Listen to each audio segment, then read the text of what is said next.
দলের জন্য সবসময় চেষ্টা করি যেন মানে ভালো খেলা। অবশ্যই কষ্ট হয়, কিন্তু এটা মাথায় রাখলে জিনিসটা হয়তো বা বেশি খারাপ লাগে। যখনই খেলা আসে চেষ্টা করি রানে থাকার, যাতে নেক্সট যেন সিরিজ বা টেস্ট সিরিজে কাজে দেয়। সালমান, কংগ্রাচুলেশনস, দারুণ একটা সেঞ্চুরি। নিজের ব্যাটিংটা এই জায়গায় কেমন উপভোগ করেছেন?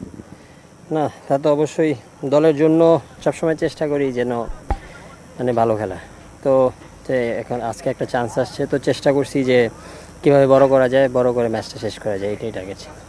হিউমিড কন্ডিশন ছিল এবং বেশ ভালো টেম্পারেচার ছিল, ফলে খুব কষ্ট হচ্ছিল কিনা এই জায়গাটাতে ব্যাটিং করা, এবং যেভাবে উইকেটটা প্রথম দিকে একটু স্লো মনে হচ্ছিল, ওই টিমের ব্যাটাররা স্ট্রাগল করেছে। আপনাদের জন্য আসলে কতখানি চ্যালেঞ্জেস ছিল? না, অবশ্যই গরমের জন্য যদি বলি, গরম তো থাকবে, কারণ এই সিজনটা আমাদের এরকম গরম থাকে। তো অবশ্যই কষ্ট হয়, কিন্তু এটা মাথায় রাখলে জিনিসটা হয়তো বা বেশি খারাপ লাগে। তো ওইটা মানে গরম নিয়ে কোনো চিন্তা করিনি, মানে ম্যাচ নিয়ে বা খেলা নিয়ে চিন্তা করছি, এটাই।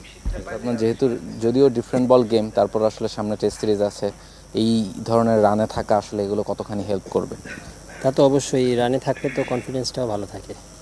তো এটাই চেষ্টা করি যে যখনই খেলা আসে চেষ্টা করি রানে থাকার, যাতে নেক্সট যেন সিরিজ বা টেস্ট সিরিজে কাজে দেয়। Thank you so much. Thank you Sadman. Sadman Islam ছিলেন আমাদের সঙ্গে, এবং তিনি বলছিলেন তার এই সেঞ্চুরিটা হয়তোবা বাংলাদেশের জন্য সামনে যে টেস্ট সিরিজ আছে সেখানে হয়তোবা কাজে দেবে। দারুণ একটা ম্যাচ, দারুণ একটা সেঞ্চুরি করে দলকে জিতিয়েছেন। এক্সাইটিং একটা ম্যাচ, এবং এই সব ম্যাচ দেখতে থাকা, প্রিমিয়ার ডিভিশন ক্রিকেট লিগের সব ম্যাচ দেখতে, সব অ্যাকশন দেখতে আপনাকে চোখ রাখতে হবে টি স্পোর্টসের পর্দায়। For more updates, subscribe to our YouTube channel and click on the bell icon. Follow us on Facebook and Instagram. Download T Sports app to enjoy exciting games and highlights. Visit tsports.com.